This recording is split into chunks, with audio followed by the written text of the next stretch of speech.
ناک دیکھیے ثابت ہونی چاہیے.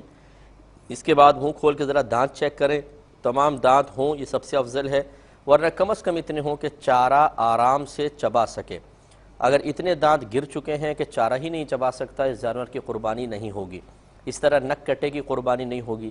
زبان چیک کریں پوری ہونی چاہیے, اگر کٹی ہوئی ہو تو قربانی نہیں ہوگی. آنکھیں چیک کریں, آنکھیں نہ وہ اندھا ہو نہ کانا ہو. بھینگے کی بھی مکروہ لکھی ہے, لیکن بھینگے کو آپ دیکھ نہیں سکتے, ایک طرف سے دیکھیں گے دوسری پوشیدہ ہو جائے گی, ادھر سے دیکھیں گے ادھر کی پوشیدہ ہو جائے گی. لیکن بہرحال دونوں آنکھیں ہونی چاہیے اور کانا نہ ہو. اس کے لیے تھوڑا سا آپ کوئی تنکا وغیرہ اس کی آنکھ کے قریب لے کر جائیں.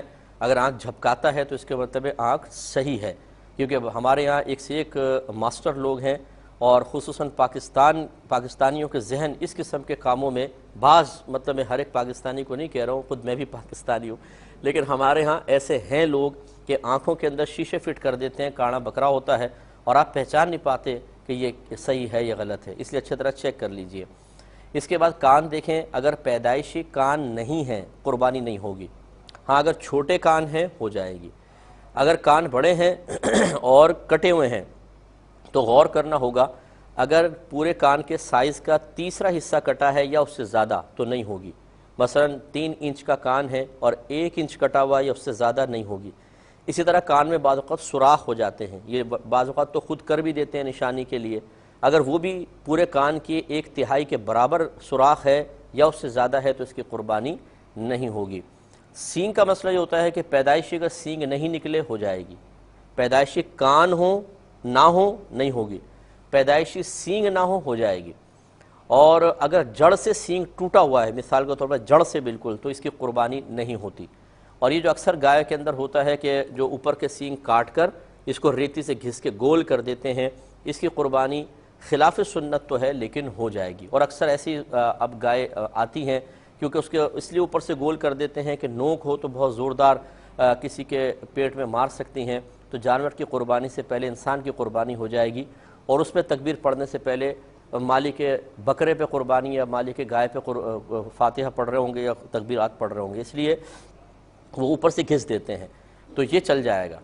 دم چیک کریں کہ دم ایسا نہ ہو کہ ایرل ڈیٹ سے جوڑ دی گئی ہو. بارہا یہ میں نے آپ کو واقعہ بتایا کہ وہ بچے لائے, بکرا لے کر آئے, بھاگا, بچے نے دم پکڑی تو وہ ہاتھ میں رہ گئی, بکرا آگے نکل گیا, پتہ چلا وہ ایرل ڈیٹ سے جوڑی ہوئی ہے. تو یہ بھی ذرا چیک کر لیجئے. اگر اور اس طرح پیر وغیرہ صحیح ہونے چاہیے, لنگڑا جانور نہ ہو. اگر تھوڑا بہت لنگڑا, جیسے آپ گاڑی سے اتار رہے ہیں, لنگڑا پن پیدا ہو گیا, تھوڑا بہت ہو جائے گا, یعنی قربانی ہو جائے گی. لیکن اگر اتنا زیادہ لنگڑا پن پیدا ہو گیا کہ خود چل کر قربان گاہ تک نہ جا سکے, جیسے ٹانگیں ٹوٹ گئی اور لٹک گئی ہے بالکل, تو اس جانور کی قربانی نہیں ہوتی ہے. اگر گائے یا بکری لے کر آتے ہیں تو اس کے تھن بھی چیک کرنے ہوں گے. بکری کے دونوں تھن صحیح ہونے چاہیے, ایک خراب ہوا ایک صحیح نہیں ہوگی. اس طرح گائے کے کم از کم 3 تھن صحیح ہونے چاہیے, 4 صحیح ہوں یہ بہت اچھا ہے, کم از کم 3. اور اگر 2 خراب ہے 2 صحیح, اس کی بھی قربانی نہیں ہوگی. تو تھوڑا سا توجہ فرمائیں. آخری مسئلہ عرض کر کے پھر ان سوالات کی طرف آتا ہوں. اگر ایک آدمی جانور لے آیا, گھر پہ آ کے پتہ چلا کہ اس میں خطرناک قسم کا عیب ہے, مثال کے طور پر آنکھیں خراب ہیں, ایک آنکھ ٹھیک ایک آنکھ نہیں ہے صحیح, تو یہ کانا بکرا ہوا. اب یہ دیکھیں گے لایا کون ہے, غنی ہے مالک نصاب یا شرعی فقیر ہے. اگر مالک نصاب لایا ہے اور یہ کسی طریقے سے قربانی سے پہلے اس کے عیب کو ختم کر سکتا ہے, تب تو اس کے لیے قربانی بالکل جائز ہے, اسی جانور کی کر لے, عیب ختم کرے اور اپنے قربانی کر لے. لیکن اگر قربانی تک اس کا یہ عیب باقی رہتا ہے تو غنی اس جانور کی قربانی نہیں کر سکتا, اس پر دوسرے جانور کو لانا واجب ہے. شرعی فقیر کے لیے بالکل آسانی ہے.